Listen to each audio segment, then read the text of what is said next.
Welcome to Library for Life. Here you'll find a wide variety of audiobooks across different categories, perfect for learning or relaxing before bedtime. Support us by hitting the like button and subscribing to stay updated with our latest releases. Bartleby, the Scrivener, A Story of Wall Street, by Herman Melville. I am a rather elderly man. The nature of my avocations for the last 30 years has brought me into more than ordinary contact with what would seem an interesting and somewhat singular set of men, of whom as yet nothing that I know of has ever been written. I mean the law copyists or scriveners. I have known very many of them, professionally and privately, and if I pleased, could relate divers histories, at which good-natured gentlemen might smile, and sentimental souls might weep. But I waive the biographies of all other scriveners for a few passages in the life of Bartleby, who was a scrivener of the strangest I ever saw or heard of. While of other law copyists I might write the complete life, of Bartleby nothing of that sort can be done. I believe that no materials exist for a full and satisfactory biography of this man. It is an irreparable loss to literature. Bartleby was one of those beings of whom nothing is ascertainable, except from the original sources, and in his case those are very small. What my own astonished eyes saw of Bartleby, that is all I know of him, except, indeed, one vague report which will appear in the sequel. Ere introducing the Scrivener, as he first appeared to me, it is fit I make some mention of myself, my employees, my business, my chambers, and general surroundings, because some such description is indispensable to an adequate understanding of the chief character about to be presented. Imprimis, I am a man who, from his youth upwards, has been filled with a profound conviction that the easiest way of life is the best. Hence, though I belong to a profession proverbially energetic and nervous, even to turbulence at times, yet nothing of that sort have I ever suffered to invade my peace.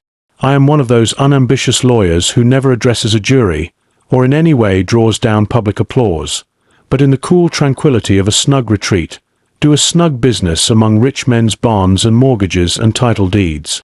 All who know me consider me an eminently safe man. The late John Jacob Astor, a personage little given to poetic enthusiasm, had no hesitation in pronouncing my first grand point to be prudence, my next method. I do not speak it in vanity, but simply record the fact that I was not unemployed in my profession by the late John Jacob Astor, a name which, I admit, I love to repeat, for it hath a rounded and orbicular sound to it, and rings like unto bullion. I will freely add that I was not insensible to the late John Jacob Astor's good opinion. Some time prior to the period at which this little history begins, my avocations had been largely increased. The good old office, now extinct in the state of New York, of a master in chancery, had been conferred upon me. It was not a very arduous office, but very pleasantly remunerative.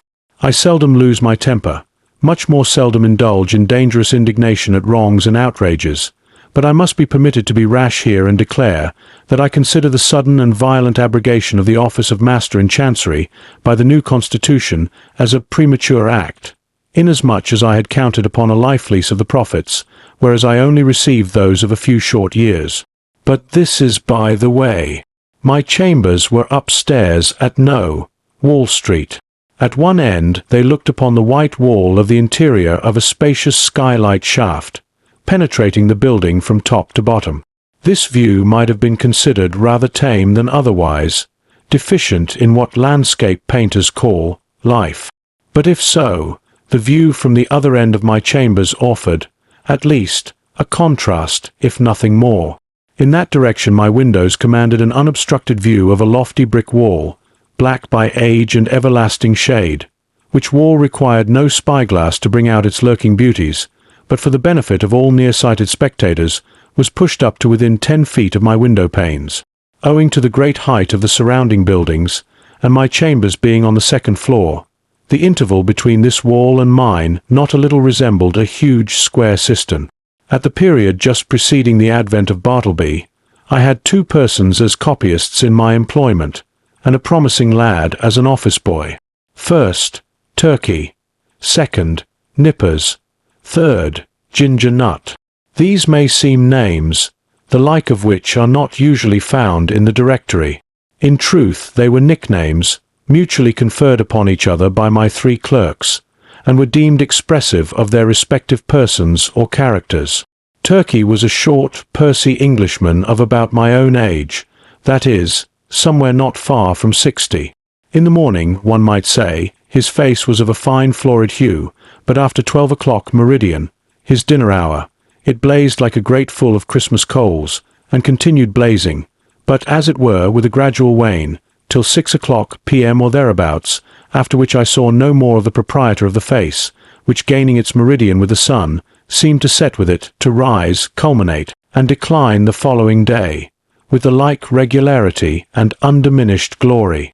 There are many singular coincidences I have known in the course of my life, not the least among which was the fact, that exactly when Turkey displayed his fullest beams from his red and radiant countenance, just then, too, at that critical moment, began the daily period when I considered his business capacities as seriously disturbed for the remainder of the 24 hours. Not that he was absolutely idle, or averse to business then. Far from it. The difficulty was, he was apt to be altogether too energetic. There was a strange, inflamed, flurried, flighty recklessness of activity about him. He would be incautious in dipping his pen into his inkstand. All his blots upon my documents were dropped there after 12 o'clock meridian. Indeed, not only would he be reckless and sadly given to making blots in the afternoon, but some days he went further, and was rather noisy. At such times, too, his face flamed with augmented blazonry, as if cannel coal had been heaped on anthracite. He made an unpleasant racket with his chair, spilled his sandbox, in mending his pens, impatiently split them all to pieces, and threw them on the floor in a sudden passion, stood up and leaned over his table, boxing his papers about in a most indecorous manner, very sad to behold in an elderly man like him. Nevertheless, as he was in many ways a most valuable person to me, and all the time before 12 o'clock meridian, was the quickest, steadiest creature too, accomplishing a great deal of work in a style not easy to be matched. For these reasons, I was willing to overlook his eccentricities, though indeed, occasionally, I remonstrated with him. I did this very gently, however, because, though the civilest, nay, the blandest and most reverential of men in the morning, yet in the afternoon he was disposed, upon provocation, to be slightly rash with his tongue, in fact, insolent. Now, valuing his morning services as I did, and resolved not to lose them, yet, at the same time made uncomfortable by his inflamed ways after 12 o'clock, and being a man of peace, unwilling by my admonitions to call forth unseemly retorts from him, I took upon me, one Saturday noon, he was always worse on Saturdays, to hint to him, very kindly, that perhaps now that he was growing old, it might be well to abridge his labours. In short, he need not come to my chambers after 12 o'clock, but, dinner over, had best go home to his lodgings and rest himself till tea-time. But no, he insisted upon his afternoon devotions. His countenance became intolerably fervid, as he oratorically assured me, gesticulating with a long ruler at the other end of the room, that if his services in the morning were useful, how indispensable, then, in the afternoon. With submission, sir, said Turkey on this occasion, I consider myself your right-hand man. In the morning I but marshal and deploy my columns, but in the afternoon I put myself at their head, and gallantly charge the foe, thus. And he made a violent thrust with the ruler. But the blots, Turkey, intimated I. True, but, with submission, sir, behold these hairs. I am getting old. Surely, sir, a blot or two of a warm afternoon is not to be severely urged against grey hairs. Old age, even if it blot the page, is honourable. With submission, sir, we both are getting old. This appeal to my fellow-feeling was hardly to be resisted. At all events, I saw that go he would not. So I made up my mind to let him stay, resolving, nevertheless, to see to it that during the afternoon he had to do with my less important papers. Nippers, the second on my list, was a whiskered, sallow, and upon the whole, rather piratical-looking young man of about 25. I always deemed him the victim of two evil powers, ambition and indigestion. The ambition was evinced by a certain impatience of the duties of a mere copyist, an unwarrantable usurpation of strictly professional affairs, such as the original drawing up of legal documents. The indigestion seemed betokened in an occasional nervous testiness and grinning irritability, causing the teeth to audibly grind together over mistakes committed in copying, unnecessary maledictions, hissed rather than spoken in the heat of business, and especially by a continual discontent with the height of the table where he worked. Though of a very ingenious mechanical turn, Nippers could never get this table to suit him. He put chips under it, blocks of various sorts, bits of pasteboard, and at last went so far as to attempt an exquisite adjustment by final pieces of folded blotting paper. But no invention would answer. If, for the sake of easing his back, he brought the table lid at a sharp angle well up towards his chin, and wrote there like a man using the steep roof of a Dutch house for his desk, then he declared that it stopped the circulation in his arms. If now he lowered the table to his waistbands, and stooped over it in writing, then there was a sore aching in his back. In short, the truth of the matter was, Nippers knew not what he wanted, or, if he wanted anything, it was to be rid of a Scrivener's table altogether. Among the manifestations of his diseased ambition was a fondness he had for receiving visits from certain ambiguous-looking fellows in seedy coats, whom he called his clients. Indeed, I was aware that not only was he, at times, considerable of a ward politician, but he occasionally did a little business at the justices' courts, and was not unknown on the steps of the tombs. I have good reason to believe, however, that one individual who called upon him at my chambers, and who, with a grand air, he insisted was his client, was no other than a dun, and the alleged title deed a bill. But with all his failings and the annoyances he caused me, Nippers, like his compatriot Turkey, was a very useful man to me, wrote a neat, swift hand, and when he chose, was not deficient in a gentlemanly sort of deportment. Added to this, he always dressed in a gentlemanly sort of way, and so, incidentally, reflected credit upon my chambers. Whereas with respect to Turkey, I had much ado to keep him from being a reproach to me. His clothes were apt to look oily and smell of eating-houses. He wore his pantaloons very loose and baggy in summer. His coats were execrable, his hat not to be handled. But while the hat was a thing of indifference to me, inasmuch as his natural civility and deference, as a dependent Englishman, always led him to doff it the moment he entered the room, yet his coat was another matter. Concerning his coats, I reasoned with him, but with no effect. The truth was, I suppose, that a man of so small an income could not afford to sport such a lustrous face and a lustrous coat at one and the same time. As Nippers once observed, Turkey's money went chiefly for red ink.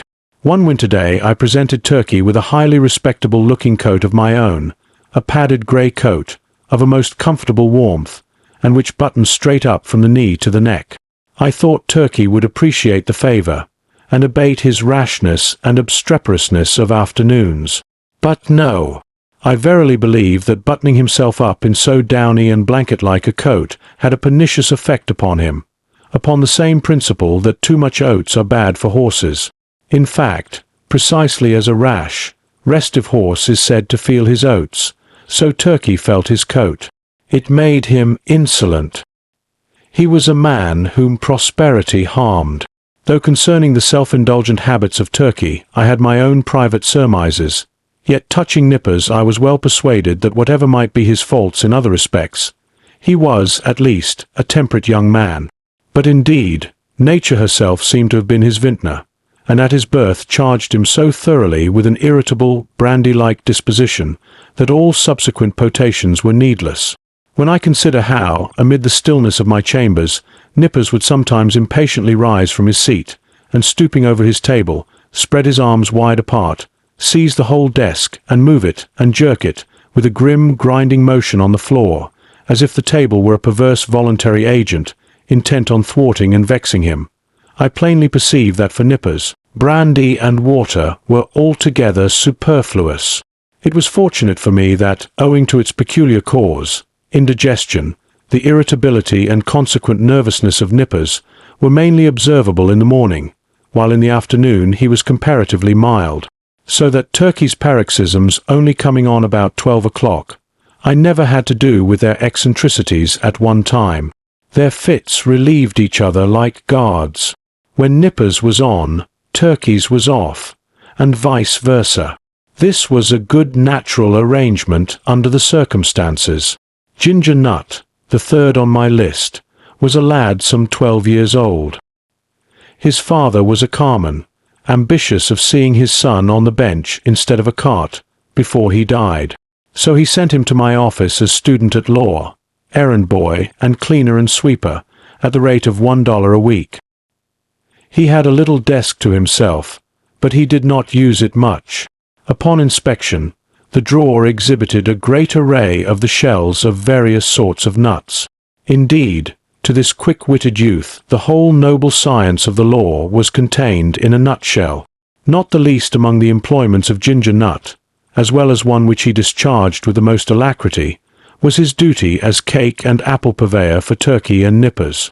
Copying law papers being proverbially dry, husky sort of business, my two Scriveners were fain to moisten their mouths very often with Spitzenbergs to be had at the numerous stalls nigh the custom house and post office. Also, they sent Ginger Nut very frequently for that peculiar cake, small, flat, round, and very spicy, after which he had been named by them. Of a cold morning when business was but dull, Turkey would gobble up scores of these cakes, as if they were mere wafers. Indeed, they sell them at the rate of 6 or 8 for a penny, the scrape of his pen blending with the crunching of the crisp particles in his mouth.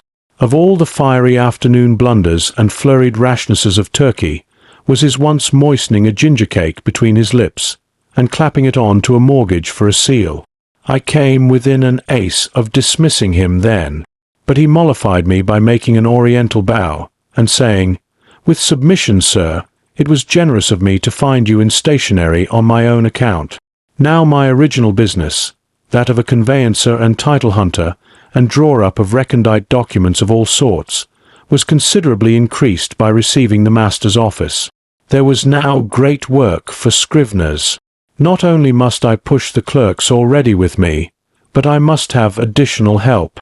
In answer to my advertisement, a motionless young man one morning stood upon my office threshold, the door being open, for it was summer.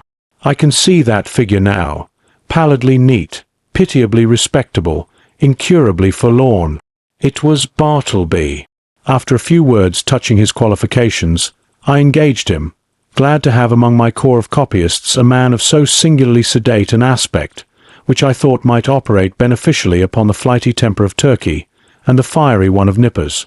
I should have stated before that ground-glass folding doors divided my premises into two parts, one of which was occupied by my Scriveners, the other by myself.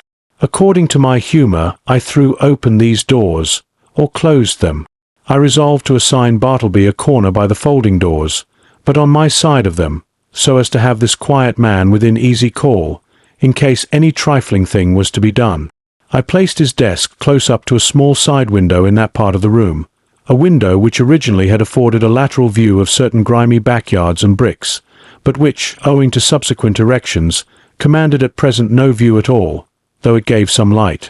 Within 3 feet of the panes was a wall, and the light came down from far above, between two lofty buildings, as from a very small opening in a dome. Still further to a satisfactory arrangement, I procured a high green folding screen, which might entirely isolate Bartleby from my sight, though not remove him from my voice. And thus, in a manner, privacy and society were conjoined. At first Bartleby did an extraordinary quantity of writing. As if long famishing for something to copy, he seemed to gorge himself on my documents. There was no pause for digestion. He ran a day and night line, copying by sunlight and by candlelight. I should have been quite delighted with his application, had he been cheerfully industrious. But he wrote on silently, palely, mechanically. It is, of course, an indispensable part of a scrivener's business to verify the accuracy of his copy, word by word. Where there are 2 or more scriveners in an office, they assist each other in this examination, one reading from the copy, the other holding the original. It is a very dull, wearisome, and lethargic affair. I can readily imagine that to some sanguine temperaments it would be altogether intolerable. For example, I cannot credit that the mettlesome poet Byron would have contentedly sat down with Bartleby to examine a law document of, say, 500 pages, closely written in a crimpy hand. Now and then, in the haste of business, it had been my habit to assist in comparing some brief document myself, calling Turkey or Nippers for this purpose. One object I had in placing Bartleby so handy to me behind the screen was to avail myself of his services on such trivial occasions. It was on the third day, I think, of his being with me, and before any necessity had arisen for having his own writing examined, that, being much hurried to complete a small affair I had in hand, I abruptly called to Bartleby. In my haste and natural expectancy of instant compliance, I sat with my head bent over the original on my desk, and my right hand sideways, and somewhat nervously extended with the copy, so that immediately upon emerging from his retreat, Bartleby might snatch it and proceed to business without the least delay. In this very attitude did I sit when I called to him, rapidly stating what it was I wanted him to do, namely, to examine a small paper with me. Imagine my surprise, nay, my consternation, when without moving from his privacy, Bartleby, in a singularly mild, firm voice, replied, "I would prefer not to." I sat a while in perfect silence, rallying my stunned faculties. Immediately it occurred to me that my ears had deceived me, or Bartleby had entirely misunderstood my meaning. I repeated my request in the clearest tone I could assume, but in quite as clear a one came the previous reply, "I would prefer not to." "Prefer not to," echoed I, rising in high excitement, and crossing the room with a stride. "What do you mean? Are you moonstruck? I want you to help me compare this sheet here. Take it," and I thrust it towards him. "I would prefer not to," said he. I looked at him steadfastly. His face was leanly composed, his grey eye dimly calm. Not a wrinkle of agitation rippled him. Had there been the least uneasiness, anger, impatience, or impertinence in his manner, in other words, had there been anything ordinarily human about him, doubtless I should have violently dismissed him from the premises. But as it was, I should have as soon thought of turning my pale plaster of Paris bust of Cicero out of doors. I stood gazing at him a while, as he went on with his own writing, and then reseated myself at my desk. This is very strange, thought I. What had one best do? But my business hurried me. I concluded to forget the matter for the present, reserving it for my future leisure. So calling Nippers from the other room, the paper was speedily examined. A few days after this, Bartleby concluded 4 lengthy documents, being quadruplicates of a week's testimony taken before me in my High Court of Chancery. It became necessary to examine them. It was an important suit, and great accuracy was imperative. Having all things arranged, I called Turkey, Nippers, and Ginger Nut from the next room, meaning to place the 4 copies in the hands of my 4 clerks, while I should read from the original. Accordingly, Turkey, Nippers, and Ginger Nut had taken their seats in a row, each with his document in hand, when I called to Bartleby to join this interesting group. "Bartleby! Quick! I am waiting." I heard a slow scrape of his chair legs on the uncarpeted floor, and soon he appeared standing at the entrance of his hermitage. "What is wanted?" said he mildly. The copies," said I hurriedly. "We are going to examine them. There," and I held towards him the 4th quadruplicate. "I would prefer not to," he said, and gently disappeared behind the screen.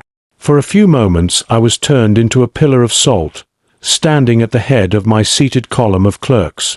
Recovering myself, I advanced towards the screen, and demanded the reason for such extraordinary conduct. "Why do you refuse?" "I would prefer not to."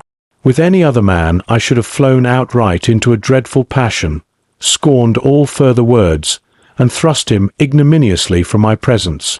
But there was something about Bartleby that not only strangely disarmed me, but in a wonderful manner touched and disconcerted me.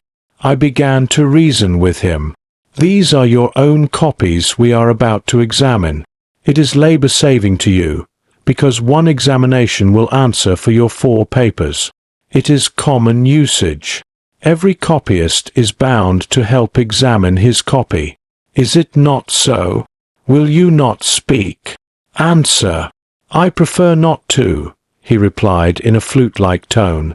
It seemed to me that while I had been addressing him, he carefully revolved every statement that I made, fully comprehended the meaning, could not gainsay the irresistible conclusions, but at the same time some paramount consideration prevailed with him to reply as he did. You are decided, then, not to comply with my request, a request made according to common usage and common sense? He briefly gave me to understand that on that point my judgment was sound. Yes. His decision was irreversible. It is not seldom the case that when a man is browbeaten in some unprecedented and violently unreasonable way, he begins to stagger in his own plainest faith. He begins, as it were, vaguely to surmise that, wonderful as it may be, all the justice and all the reason is on the other side. Accordingly, if any disinterested persons are present, he turns to them for some reinforcement for his own faltering mind. Turkey, said I, what do you think of this? Am I not right? With submission, sir, said Turkey, with his blandest tone, I think that you are. Nippers, said I, what do you think of it? I think I should kick him out of the office. The reader of nice perceptions will here perceive that, it being morning, Turkey's answer is couched in polite and tranquil terms, but Nippers replies in ill-tempered ones. Or, to repeat a previous sentence, Nippers' ugly mood was on duty and Turkey's off. Ginger Nut, said I, willing to enlist the smallest suffrage in my behalf. What do you think of it? I think, sir, he's a little loony, replied Ginger Nut with a grin. You hear what they say, said I, turning towards the screen. Come forth and do your duty. But he vouchsafed no reply. I pondered a moment in sore perplexity. But once more business hurried me.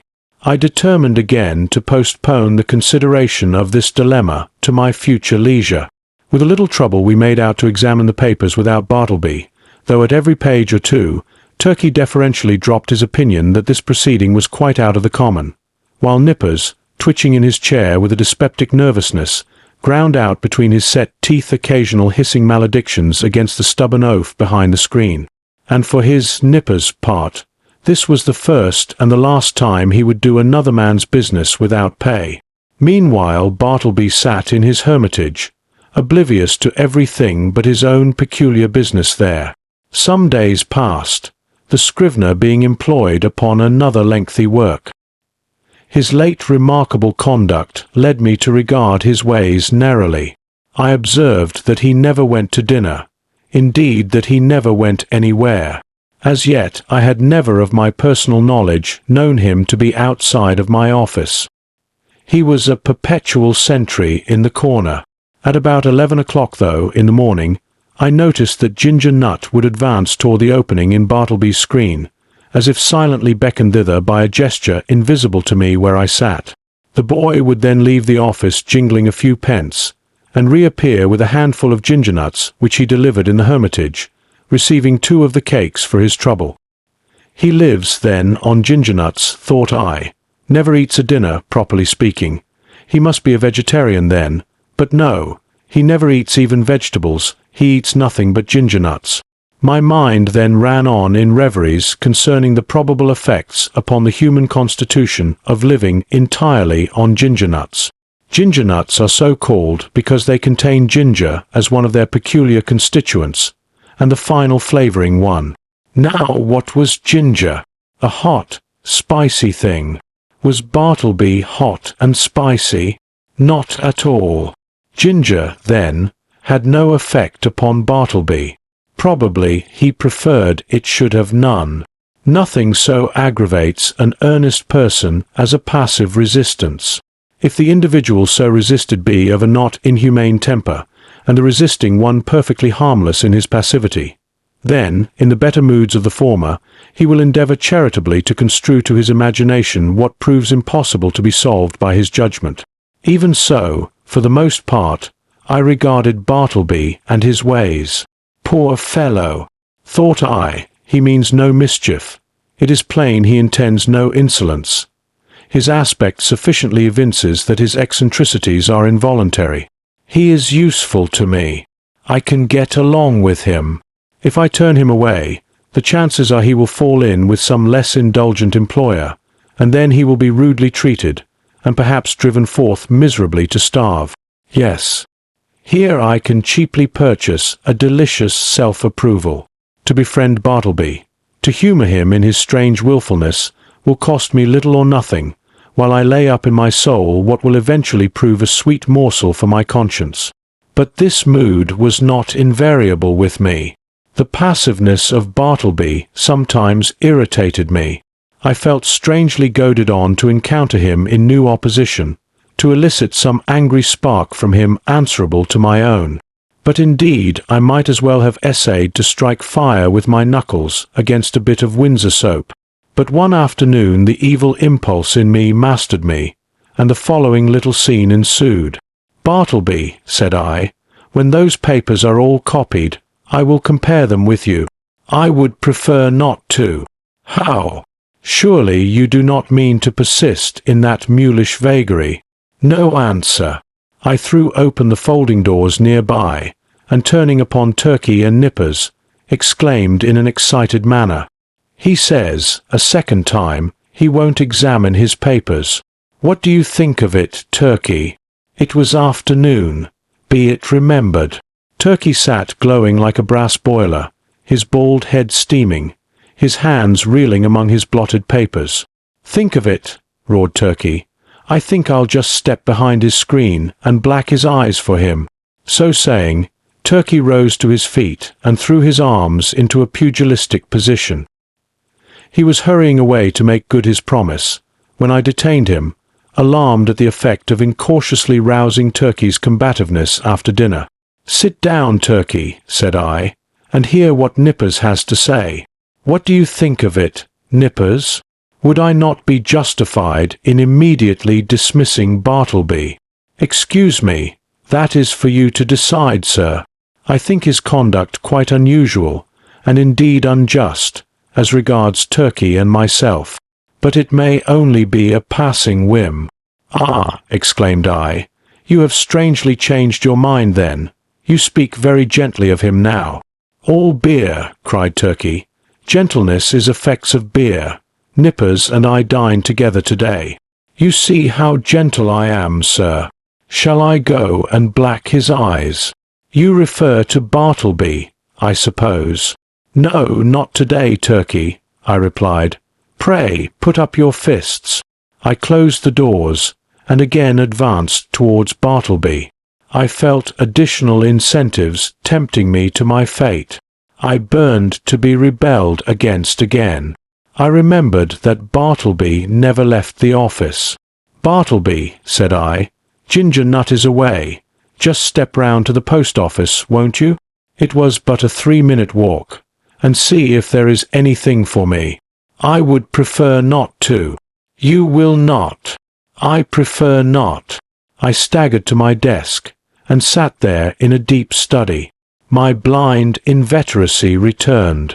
Was there any other thing in which I could procure myself to be ignominiously repulsed by this lean, penniless wight? My hired clerk? What added thing is there, perfectly reasonable, that he will be sure to refuse to do? "Bartleby." No answer. "Bartleby," in a louder tone. No answer. "Bartleby," I roared. Like a very ghost, agreeably to the laws of magical invocation, at the third summons, he appeared at the entrance of his hermitage. "Go to the next room, and tell Nippers to come to me." "I prefer not to," he respectfully and slowly said, and mildly disappeared. "Very good, Bartleby," said I, in a quiet, sort of serenely severe self-possessed tone, intimating the unalterable purpose of some terrible retribution very close at hand. At the moment I half intended something of the kind. But upon the whole, as it was drawing towards my dinner hour, I thought it best to put on my hat and walk home for the day, suffering much from perplexity and distress of mind. Shall I acknowledge it? The conclusion of this whole business was that it soon became a fixed fact of my chambers that a pale young scrivener by the name of Bartleby, and a desk there, that he copied for me at the usual rate of 4 cents a folio, 100 words, but he was permanently exempt from examining the work done by him, that duty being transferred to Turkey and Nippers, one of compliment doubtless to their superior acuteness. Moreover, said Bartleby was never on any account to be dispatched on the most trivial errand of any sort, and that even if entreated to take upon him such a matter, it was generally understood that he would prefer not to. In other words, that he would refuse point blank. As days passed on, I became considerably reconciled to Bartleby. His steadiness, his freedom from all dissipation, his incessant industry, except when he chose to throw himself into a standing reverie behind his screen, his great stillness, his unalterableness of demeanor under all circumstances, made him a valuable acquisition. One prime thing was this: he was always there, first in the morning, continually through the day, and the last at night. I had a singular confidence in his honesty. I felt my most precious papers perfectly safe in his hands. Sometimes, to be sure, I could not, for the very soul of me, avoid falling into sudden spasmodic passions with him, for it was exceeding difficult to bear in mind all the time those strange peculiarities, privileges, and unheard-of exemptions, forming the tacit stipulations on Bartleby's part under which he remained in my office. Now and then, in the eagerness of dispatching pressing business, I would inadvertently summon Bartleby, in a short, rapid tone, to put his finger, say, on the incipient tie of a bit of red tape with which I was about compressing some papers. Of course, from behind the screen the usual answer, "I prefer not to," was sure to come. And then, how could a human creature with the common infirmities of our nature refrain from bitterly exclaiming upon such perverseness, such unreasonableness? However, every added repulse of this sort which I received only tended to lessen the probability of my repeating the inadvertence. Here it must be said that according to the custom of most legal gentlemen occupying chambers in densely populated law buildings, there were several keys to my door. One was kept by a woman residing in the attic, which person weekly scrubbed and daily swept and dusted my apartments. Another was kept by Turkey for convenience' sake. The third I sometimes carried in my own pocket. The fourth I knew not who had. Now, one Sunday morning I happened to go to Trinity Church to hear a celebrated preacher, and finding myself rather early on the ground, I thought I would walk around to my chambers for a while. Luckily I had my key with me, but upon applying it to the lock, I found it resisted by something inserted from the inside. Quite surprised, I called out, when to my consternation a key was turned from within, and thrusting his lean visage at me, and holding the door ajar, the apparition of Bartleby appeared, in his shirt sleeves, and otherwise in a strangely tattered dishabille, saying quietly that he was sorry, but he was deeply engaged just then, and preferred not admitting me at present. In a brief word or two, he moreover added, that perhaps I had better walk round the block 2 or 3 times, and by that time he would probably have concluded his affairs.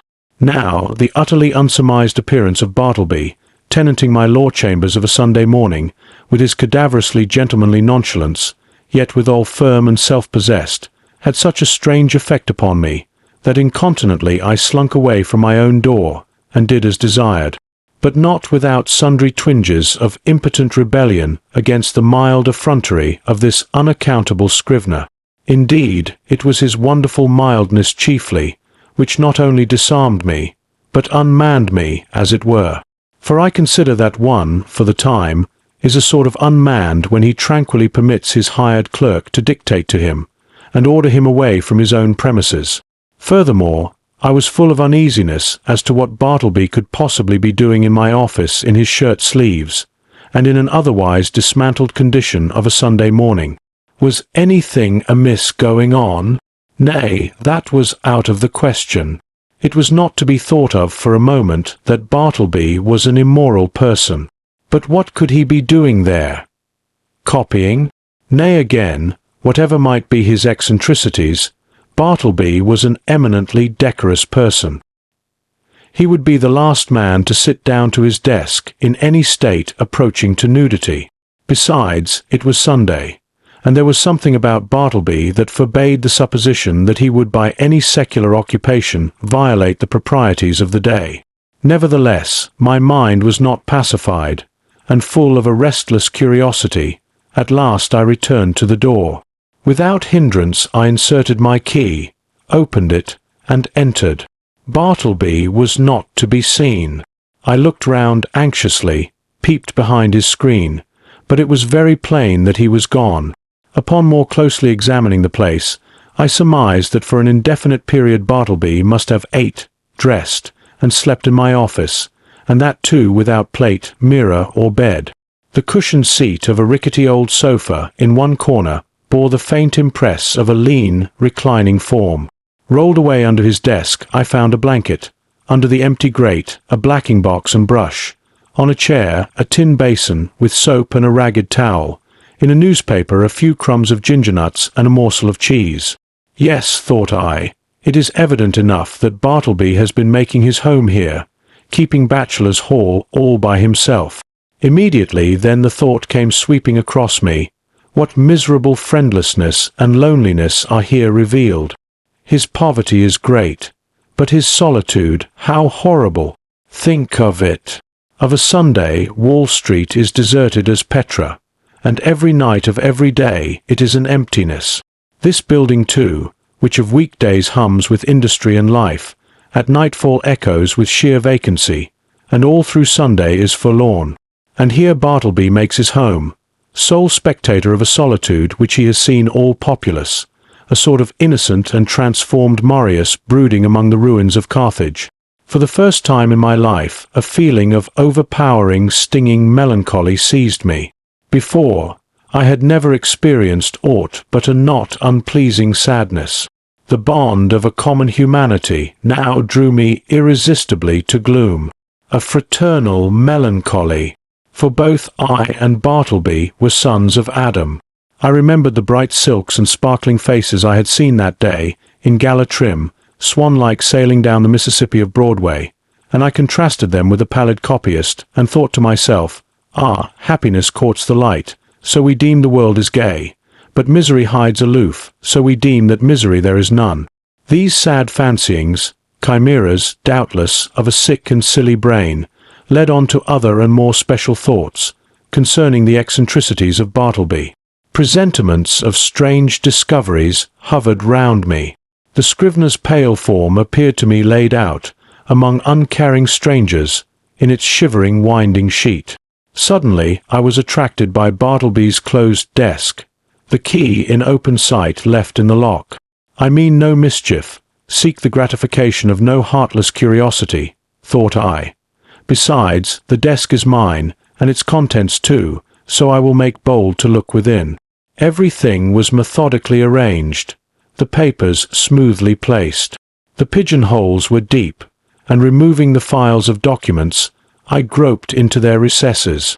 Presently I felt something there, and dragged it out. It was an old bandana handkerchief, heavy and knotted. I opened it, and saw it was a savings bank. I now recalled all the quiet mysteries which I had noted in the man. I remembered that he never spoke but to answer, that though at intervals he had considerable time to himself, yet I had never seen him reading. No, not even a newspaper. That for long periods he would stand looking out, at his pale window behind the screen, upon the dead brick wall. I was quite sure he never visited any refectory or eating house, while his pale face clearly indicated that he never drank beer like Turkey, or tea and coffee even, like other men, that he never went anywhere in particular that I could learn, never went out for a walk, unless indeed that was the case at present, that he had declined telling who he was, or whence he came, or whether he had any relatives in the world, that though so thin and pale, he never complained of ill health. And more than all, I remembered a certain unconscious air of pallid, how shall I call it? Of pallid haughtiness, say, or rather an austere reserve about him, which had positively awed me into my tame compliance with his eccentricities, when I had feared to ask him to do the slightest incidental thing for me, even though I might know, from his long-continued motionlessness, that behind his screen he must be standing in one of those dead-wall reveries of his. Revolving all these things, and coupling them with the recently discovered fact that he made my office his constant abiding place and home, and not forgetful of his morbid moodiness. Revolving all these things, a prudential feeling began to steal over me. My first emotions had been those of pure melancholy and sincerest pity, but just in proportion as the forlornness of Bartleby grew and grew to my imagination, did that same melancholy merge into fear, that pity into repulsion. So true it is, and so terrible too, that up to a certain point the thought or sight of misery enlists our best affections. But, in certain special cases, beyond that point it does not. They err who would assert that invariably this is owing to the inherent selfishness of the human heart. It rather proceeds from a certain hopelessness of remedying excessive and organic ill. To a sensitive being, pity is not seldom pain, and when at last it is perceived that such pity cannot lead to effectual succor, common sense bids the soul rid of it. What I saw that morning persuaded me that the Scrivener was the victim of innate and incurable disorder. I might give alms to his body, but his body did not pain him. It was his soul that suffered, and his soul I could not reach. I did not accomplish the purpose of going to Trinity Church that morning. Somehow, the things I had seen disqualified me for the time from church-going. I walked homeward, thinking what I would do with Bartleby. Finally, I resolved upon this. I would put certain calm questions to him the next morning, touching his history, etc., and if he declined to answer them openly and unreservedly, and I supposed he would prefer not, then to give him a $20 bill over and above whatever I might owe him, and tell him his services were no longer required, but that if in any other way I could assist him, I would be happy to do so, especially if he desired to return to his native place, wherever that might be. I would willingly help to defray the expenses. Moreover, if, after reaching home, he found himself at any time in want of aid, a letter from him would be sure of a reply. The next morning came. "Bartleby," said I, gently calling to him behind his screen. No reply. "Bartleby," said I, in a still gentler tone, "come here. I am not going to ask you to do anything you would prefer not to do. I simply wish to speak to you." Upon this, he noiselessly slid into view. "Will you tell me, Bartleby, where you were born?" "I would prefer not to." "Will you tell me anything about yourself?" "I would prefer not to." "But what reasonable objection can you have to speak to me? I feel friendly towards you." He did not look at me while I spoke, but kept his glance fixed upon my bust of Cicero, which, as I then sat, was directly behind me, some 6 inches above my head. "What is your answer, Bartleby?" said I, after waiting a considerable time for a reply, during which his countenance remained immovable, only there was the faintest conceivable tremor of the white, attenuated mouth. "At present I prefer to give no answer," he said, and retired into his hermitage. It was rather weak in me, I confess, but his manner on this occasion nettled me. Not only did there seem to lurk in it a certain calm disdain, but his perverseness seemed ungrateful, considering the undeniable good usage and indulgence he had received from me. Again I sat ruminating what I should do, mortified as I was at his behavior, and resolved as I had been to dismiss him when I entered my offices. Nevertheless, I strangely felt something superstitious knocking at my heart, and forbidding me to carry out my purpose, and denouncing me for a villain if I dared to breathe one bitter word against this forlornest of mankind. At last, familiarly drawing my chair behind his screen, I sat down and said, "Bartleby, never mind then about revealing your history, but let me entreat you, as a friend, to comply as far as may be with the usages of this office. Say now you will help to examine papers tomorrow or next day. In short, say now that in a day or two you will begin to be a little reasonable. Say so, Bartleby." "At present I would prefer not to be a little reasonable," was his mildly cadaverous reply. Just then the folding doors opened, and Nippers approached. He seemed suffering from an unusually bad night's rest, induced by severer indigestion than common. He overheard those final words of Bartleby. "Prefer not, eh?" gritted Nippers. "I'd prefer him if I were you, sir," addressing me. "I'd prefer him. I'd give him preferences, the stubborn mule." "What is it, sir, pray?" that he prefers not to do now. Bartleby moved not a limb. "Mr. Nippers," said I, "I'd prefer that you would withdraw for the present."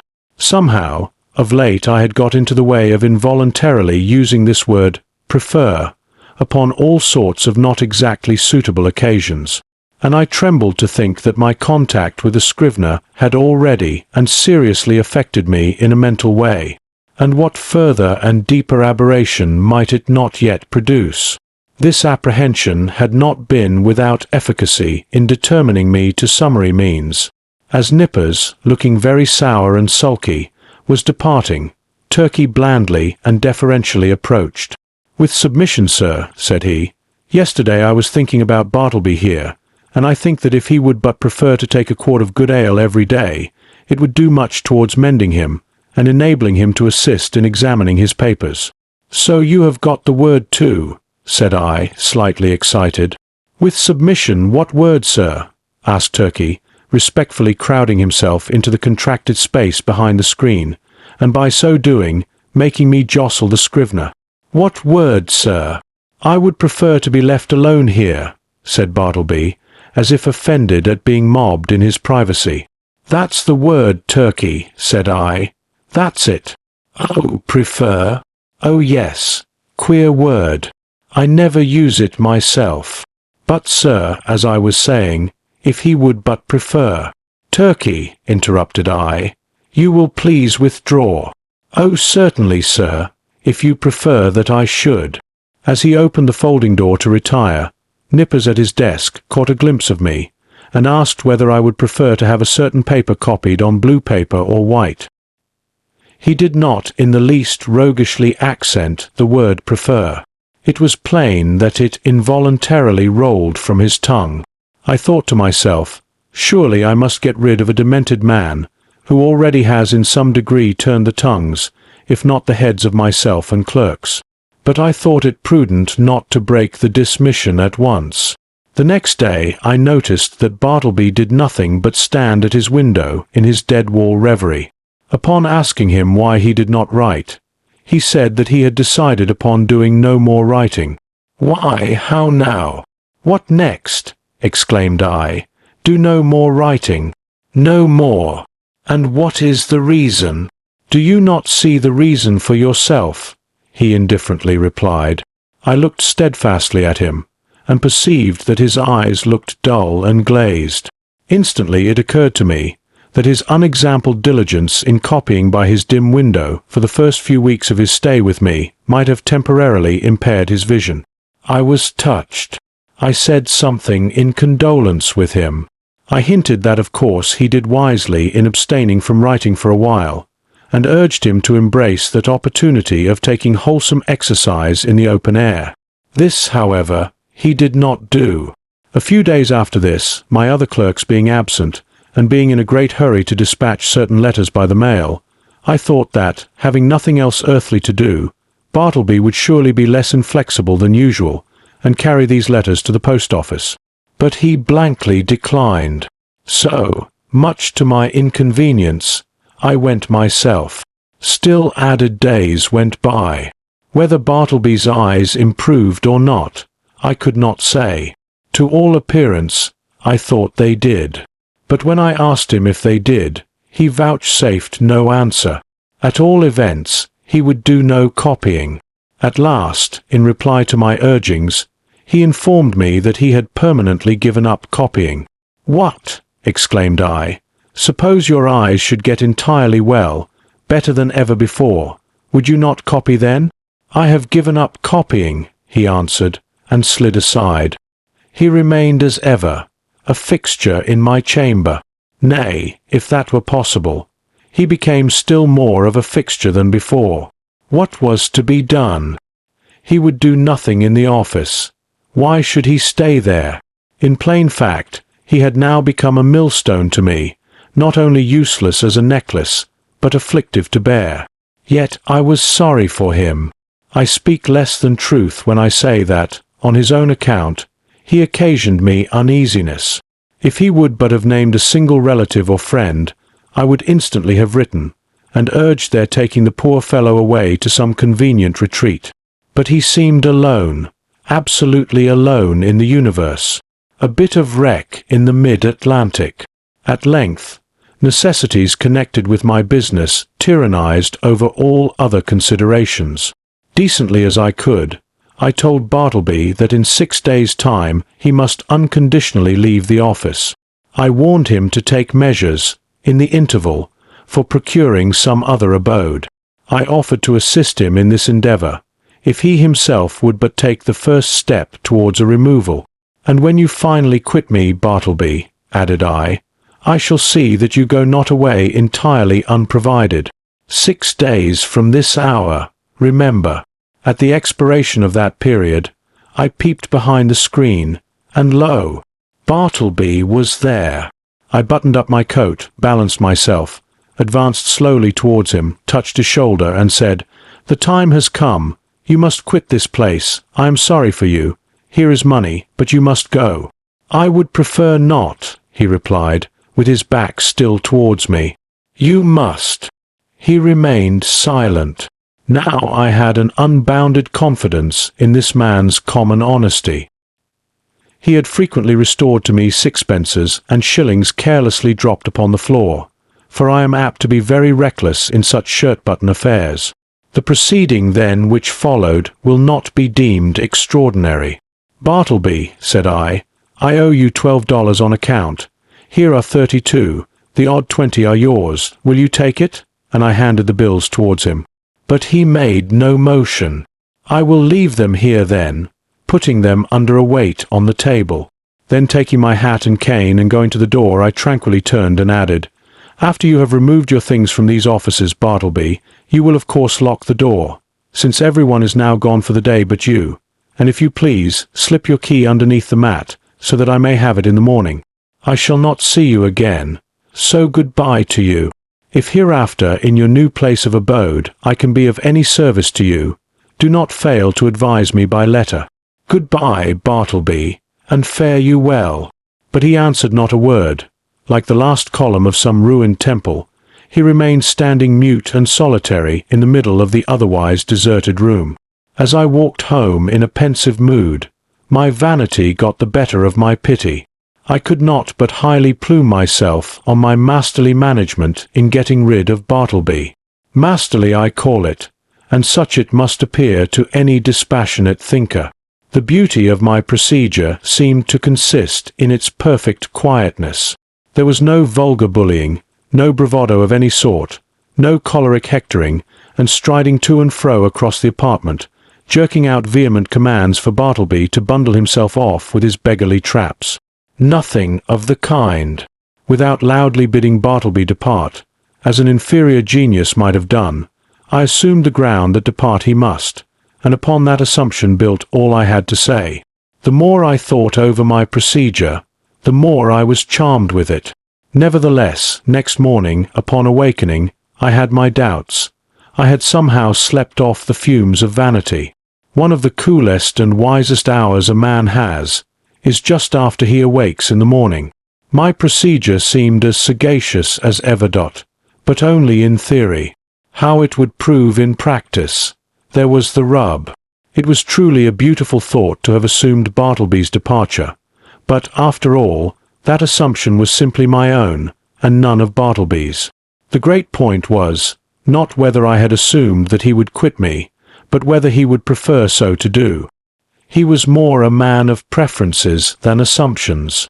After breakfast, I walked downtown, arguing the probabilities pro and con. One moment I thought it would prove a miserable failure, and Bartleby would be found all alive at my office as usual. The next moment it seemed certain that I should see his chair empty, and so I kept veering about. At the corner of Broadway and Canal Street, I saw quite an excited group of people standing in earnest conversation. "I'll take odds he doesn't," said a voice as I passed. "Doesn't go." "Done," said I. "Put up your money." I was instinctively putting my hand in my pocket to produce my own, when I remembered that this was an election day. The words I had overheard bore no reference to Bartleby, but to the success or non-success of some candidate for the mayoralty. In my intent frame of mind I had, as it were, imagined that all Broadway shared in my excitement, and were debating the same question with me. I passed on, very thankful that the uproar of the street screened my momentary absent-mindedness. As I had intended, I was earlier than usual at my office door. I stood listening for a moment. All was still. He must be gone. I tried the knob. The door was locked. Yes, my procedure had worked to a charm. He indeed must be vanished. Yet a certain melancholy mixed with this. I was almost sorry for my brilliant success.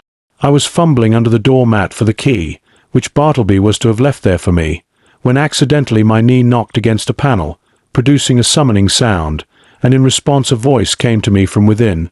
"Not yet. I am occupied." It was Bartleby. I was thunderstruck. For an instant I stood like the man who, pipe in mouth, was killed one cloudless afternoon long ago in Virginia, by a summer lightning. At his own warm open window he was killed, and remained leaning out there upon the dreamy afternoon, till someone touched him when he fell. "Not gone," I murmured at last, but again obeying that wondrous ascendancy which the inscrutable Scrivener had over me, and from which ascendancy, for all my chafing, I could not completely escape, I slowly went downstairs and out into the street, and while walking round the block, considered what I should next do in this unheard-of perplexity. Turn the man out by an actual thrusting I could not. To drive him away by calling him hard names would not do. Calling in the police was an unpleasant idea. And yet, permit him to enjoy his cadaverous triumph over me. This too I could not think of. What was to be done? Or, if nothing could be done, was there anything further that I could assume in the matter? Yes, as before I had prospectively assumed that Bartleby would depart, so now I might retrospectively assume that departed he was. In the legitimate carrying out of this assumption, I might enter my office in a great hurry, and pretending not to see Bartleby at all, walk straight against him as if he were air. Such a proceeding would in a singular degree have the appearance of a home thrust. It was hardly possible that Bartleby could withstand such an application of the doctrine of assumptions. But upon second thoughts, the success of the plan seemed rather dubious. I resolved to argue the matter over with him again. "Bartleby," said I, entering the office, with a quietly severe expression, "I am seriously displeased. I am pained. Bartleby, I had thought better of you. I had imagined you of such a gentlemanly organization that in any delicate dilemma a slight hint would have sufficed. In short, an assumption. But it appears I am deceived. Why," I added, unaffectedly starting, "you have not even touched that money yet," pointing to it, just where I had left it the evening previous. He answered nothing. "Will you, or will you not, quit me?" I now demanded in a sudden passion, advancing close to him. "I would prefer not to quit you," he replied, gently emphasizing the not. "What earthly right have you to stay here? Do you pay any rent? Do you pay my taxes? Or is this property yours?" He answered nothing. "Are you ready to go on, and right now? Are your eyes recovered? Could you copy a small paper for me this morning? Or help examine a few lines? Or step round to the post office? In a word, will you do anything at all to give a colouring to your refusal to depart the premises?" He silently retired into his hermitage. I was now in such a state of nervous resentment that I thought it but prudent to check myself at present from further demonstrations. Bartleby and I were alone. I remember the tragedy of the unfortunate Adams and the still more unfortunate Colt in the solitary office of the latter, and how poor Colt, being dreadfully incensed by Adams, and imprudently permitting himself to get wildly excited, was at unawares hurried into his fatal act, an act which certainly no man could possibly deplore more than the actor himself. Often it had occurred to me in my ponderings upon the subject, that had that altercation taken place in the public street, or at a private residence, it would not have terminated as it did. It was the circumstance of being alone in a solitary office, upstairs, of a building entirely unhallowed by humanizing domestic associations, an uncarpeted office, doubtless, of a dusty, haggard sort of appearance, This it must have been, which greatly helped to enhance the irritable desperation of the hapless colt. But when this old Adam of resentment rose in me and tempted me concerning Bartleby, I grappled him and threw him. How? Why, simply by recalling the divine injunction, "A new commandment give I unto you, that ye love one another." Yes, this it was that saved me. Aside from higher considerations, charity often operates as a vastly wise and prudent principle, a great safeguard to its possessor. Men have committed murder for jealousy's sake, and anger's sake, and hatred's sake, and selfishness' sake, and spiritual pride's sake. But no man that ever I heard of ever committed a diabolical murder for sweet charity's sake. Mere self-interest, then, if no better motive can be enlisted, should, especially with high-tempered men, prompt all beings to charity and philanthropy. At any rate, upon the occasion in question, I strove to drown my exasperated feelings towards the Scrivener by benevolently construing his conduct. Poor fellow, thought I, he don't mean anything, and besides, he has seen hard times and ought to be indulged. I endeavoured also immediately to occupy myself, and at the same time to comfort my despondency. I tried to fancy that in the course of the morning, at such time as might prove agreeable to him, Bartleby, of his own free accord, would emerge from his hermitage, and take up some decided line of march in the direction of the door. But no. 12:30 o'clock came, Turkey began to glow in the face, overturn his inkstand, and become generally obstreperous. Nippers abetted down into quietude and courtesy. Ginger Nut munched his noon apple, and Bartleby remained standing at his window in one of his profoundest dead-wall reveries. Will it be credited? Ought I to acknowledge it? That afternoon I left the office without saying one further word to him. Some days now passed, during which, at leisure intervals, I looked a little into Edwards on the Will, and Priestley on Necessity. Under the circumstances, those books induced a salutary feeling. Gradually I slid into the persuasion that these troubles of mine touching the Scrivener had been all predestinated from eternity, and Bartleby was billeted upon me for some mysterious purpose of an all-wise providence, which it was not for a mere mortal like me to fathom. Yes, Bartleby, stay there behind your screen, thought I. I shall persecute you no more. You are harmless and noiseless as any of these old chairs. In short, I never feel so private as when I know you are here. At last I see it, I feel it. I penetrate to the predestinated purpose of my life. I am content. Others may have loftier parts to enact, but my mission in this world, Bartleby, is to furnish you with office room for such period as you may see fit to remain. I believe that this wise and blessed frame of mind would have continued with me, had it not been for the unsolicited and uncharitable remarks obtruded upon me by my professional friends who visited the rooms. But thus it often is, that the constant friction of illiberal minds wears out at last the best resolves of the more generous. Though to be sure, when I reflected upon it, it was not strange that people entering my office should be struck by the peculiar aspect of the unaccountable Bartleby, and so be tempted to throw out some sinister observations concerning him. Sometimes an attorney having business with me, and calling at my office and finding no one but the Scrivener there, would undertake to obtain some sort of precise information from him touching my whereabouts. But without heeding his idle talk, Bartleby would remain standing immovable in the middle of the room. So after contemplating him in that position for a time, the attorney would depart, no wiser than he came. Also, when a reference was going on, and the room full of lawyers and witnesses and business was driving fast, some deeply occupied legal gentleman present, seeing Bartleby wholly unemployed, would request him to run round to his, the legal gentleman's, office and fetch some papers for him. Thereupon, Bartleby would tranquilly decline, and yet remain idle as before.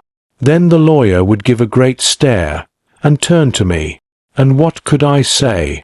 At last I was made aware that all through the circle of my professional acquaintance, a whisper of wonder was running round, having reference to the strange creature I kept at my office. This worried me very much, and as the idea came upon me of his possibly turning out a long-lived man, and keep occupying my chambers, and denying my authority, and perplexing my visitors, and scandalizing my professional reputation, and casting a general gloom over the premises, keeping soul and body together to the last upon his savings, for doubtless he spent but half a dime a day, and in the end perhaps outlived me, and claimed possession of my office by right of his perpetual occupancy, as all these dark anticipations crowded upon me more and more, and my friends continually intruded their relentless remarks upon the apparition in my room, a great change was wrought in me. I resolved to gather all my faculties together, and for ever rid me of this intolerable incubus. Ere revolving any complicated project, however, adapted to this end, I first simply suggested to Bartleby the propriety of his permanent departure. In a calm and serious tone, I commended the idea to his careful and mature consideration. But having taken 3 days to meditate upon it, he apprised me that his original determination remained the same. In short, that he still preferred to abide with me. What shall I do? I now said to myself, buttoning up my coat to the last button. What shall I do? What ought I to do? What does conscience say I should do with this man, or rather ghost? Rid myself of him I must. Go he shall. But how? You will not thrust him, the poor, pale, passive mortal. You will not thrust such a helpless creature out of your door? You will not dishonor yourself by such cruelty? No, I will not. I cannot do that. Rather would I let him live and die here, and then mason up his remains in the wall. What then will you do? For all your coaxing, he will not budge. Bribes he leaves under your own paperweight on your table. In short, it is quite plain that he prefers to cling to you. Then something severe, something unusual must be done. What? Surely you will not have him collared by a constable, and commit his innocent pallor to the common jail? And upon what ground could you procure such a thing to be done?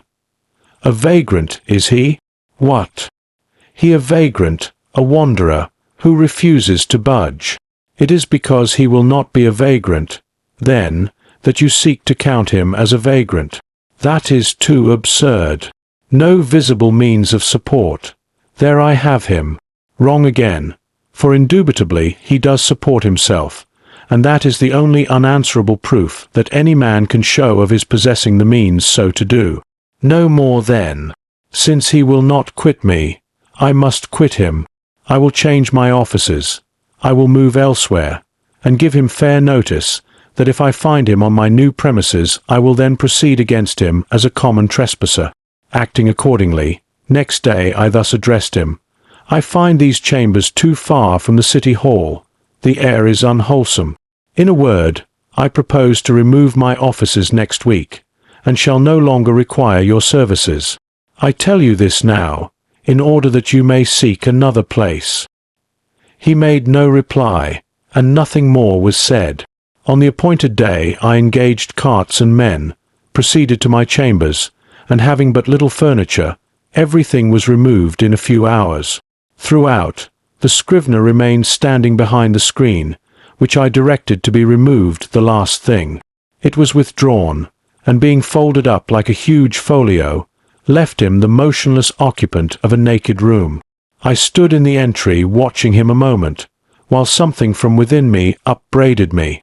I re-entered with my hand in my pocket, and my heart in my mouth. Goodbye, Bartleby. I am going. Goodbye, and God some way bless you, and take that, slipping something in his hand. But it dropped upon the floor, and then, strange to say, I tore myself from him whom I had so longed to be rid of. Established in my new quarters, for a day or two I kept the door locked, and started at every footfall in the passages. When I returned to my rooms after any little absence, I would pause at the threshold for an instant, and attentively listen, ere applying my key. But these fears were needless. Bartleby never came nigh me. I thought all was going well, when a perturbed-looking stranger visited me, inquiring whether I was the person who had recently occupied rooms at No. Wall Street. Full of forebodings, I replied that I was. "Then, sir," said the stranger, who proved a lawyer, "you are responsible for the man you left there. He refuses to do any copying. He refuses to do anything. He says he prefers not to, and he refuses to quit the premises. "I am very sorry, sir," said I, with assumed tranquillity, but an inward tremor. "But really, the man you allude to is nothing to me. He is no relation or apprentice of mine, that you should hold me responsible for him. In mercy's name, who is he?" "I certainly cannot inform you. I know nothing about him. Formerly I employed him as a copyist, but he has done nothing for me now for some time past. I shall settle him then. Good morning, sir." Several days passed, and I heard nothing more, and though I often felt a charitable prompting to call at the place and see poor Bartleby, yet a certain squeamishness of I know not what withheld me. All is over with him by this time, thought I at last, when through another week no further intelligence reached me. But coming to my room the day after, I found several persons waiting at my door in a high state of nervous excitement. "That's the man! Here he comes!" cried the foremost one, whom I recognized as the lawyer who had previously called upon me alone. "You must take him away, sir, at once," cried a portly person among them, advancing upon me, and whom I knew to be the landlord of No. Wall Street. "These gentlemen, my tenants, cannot stand it any longer. Mr. B., pointing to the lawyer, has turned him out of his room, and he now persists in haunting the building generally, sitting upon the banisters of the stairs by day, and sleeping in the entry by night. Everybody is concerned. Clients are leaving the offices. Some fears are entertained of a mob. Something you must do, and that without delay." Aghast at this torrent, I fell back before it, and would fain have locked myself in my new quarters. In vain I persisted that Bartleby was nothing to me, no more than to anyone else. In vain. I was the last person known to have anything to do with him, and they held me to the terrible account. Fearful then of being exposed in the papers, as one person present obscurely threatened, I considered the matter, and at length said that if the lawyer would give me a confidential interview with the Scrivener, in his, the lawyer's, own room, I would that afternoon strive my best to rid them of the nuisance they complained of. Going upstairs to my old haunt, there was Bartleby silently sitting upon the banister at the landing. "What are you doing here, Bartleby?" said I. "Sitting upon the banister," he mildly replied. I motioned him into the lawyer's room, who then left us. "Bartleby," said I, "are you aware that you are the cause of great tribulation to me, by persisting in occupying the entry after being dismissed from the office?" No answer. Now one of two things must take place. Either you must do something, or something must be done to you. Now what sort of business would you like to engage in? Would you like to re-engage in copying for someone? No, I would prefer not to make any change. Would you like a clerkship in a dry goods store? There is too much confinement about that. No, I would not like a clerkship, but I am not particular. Too much confinement, I cried. Why you keep yourself confined all the time? I would prefer not to take a clerkship, he rejoined, as if to settle that little item at once. How would a bartender's business suit you? There is no trying of the eyesight in that. I would not like it at all, though, as I said before, I am not particular. His unwonted wordiness inspirited me. I returned to the charge. Well then, would you like to travel through the country collecting bills for the merchants? That would improve your health. No, I would prefer to be doing something else. How then would going as a companion to Europe, to entertain some young gentleman with your conversation, how would that suit you? Not at all. It does not strike me that there is anything definite about that. I like to be stationary. But I am not particular. Stationary you shall be then, I cried, now losing all patience, and for the first time in all my exasperating connection with him fairly flying into a passion. If you do not go away from these premises before night, I shall feel bound, indeed I am bound, to quit the premises myself. I rather absurdly concluded, knowing not with what possible threat to try to frighten his immobility into compliance. Despairing of all further efforts, I was precipitately leaving him, when a final thought occurred to me, one which had not been wholly unindulged before. "Bartleby," said I, in the kindest tone I could assume under such exciting circumstances, "will you go home with me now? Not to my office, but my dwelling, and remain there till we can conclude upon some convenient arrangement for you at our leisure? Come, let us start now, right away." "No. At present I would prefer not to make any change at all." I answered nothing, but effectually dodging every one by the suddenness and rapidity of my flight, rushed from the building, ran up Wall Street towards Broadway, and jumping into the first omnibus was soon removed from pursuit. As soon as tranquillity returned, I distinctly perceived that I had now done all that I possibly could, both in respect to the demands of the landlord and his tenants, and with regard to my own desire and sense of duty, to benefit Bartleby, and shield him from rude persecution. I now strove to be entirely carefree and quiescent, and my conscience justified me in the attempt, though indeed it was not so successful as I could have wished. So fearful was I of being again hunted out by the incensed landlord and his exasperated tenants, that, surrendering my business to nippers, for a few days I drove about the upper part of the town and through the suburbs, in my rockaway, crossed over to Jersey City and Hoboken, and paid fugitive visits to Manhattanville and Astoria. In fact, I almost lived in my rockaway for the time. When again I entered my office, lo, a note from the landlord lay upon the desk. I opened it with trembling hands. It informed me that the writer had sent to the police, and had Bartleby removed to the Tombs as a vagrant. Moreover, since I knew more about him than anyone else, he wished me to appear at that place, and make a suitable statement of the facts. These tidings had a conflicting effect upon me. At first I was indignant, but at last almost approved. The landlord's energetic, summary disposition had led him to adopt a procedure which I do not think I would have decided upon myself, and yet as a last resort, under such peculiar circumstances, it seemed the only plan. As I afterwards learned, the poor Scrivener, when told that he must be conducted to the Tombs, offered not the slightest obstacle, but in his pale, unmoving way, silently acquiesced. Some of the compassionate and curious bystanders joined the party, and headed by one of the constables arm in arm with Bartleby, the silent procession filed its way through all the noise and heat and joy of the roaring thoroughfares at noon. The same day I received the note I went to the Tombs, or to speak more properly, the halls of justice. Seeking the right officer, I stated the purpose of my call, and was informed that the individual I described was indeed within.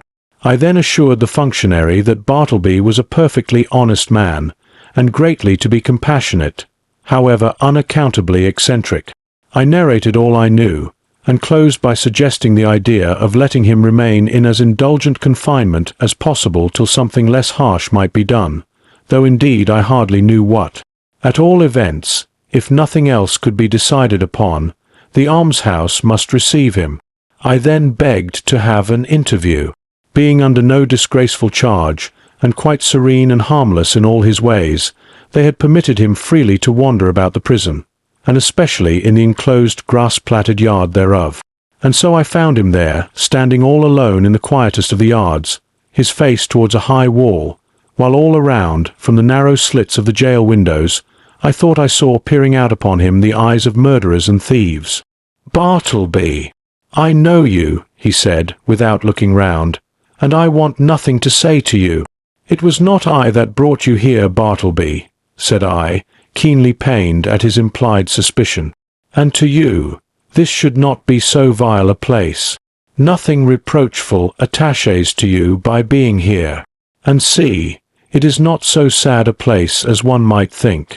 Look, there is the sky, and here is the grass." "I know where I am," he replied, but would say nothing more, and so I left him. As I entered the corridor again, a broad meat-like man, in an apron, accosted me, and jerking his thumb over his shoulder said, "Is that your friend?" "Yes." "Does he want to starve? If he does, let him live on the prison fare, that's all." "Who are you?" asked I, not knowing what to make of such an unofficially speaking person in such a place. "I am the grub man.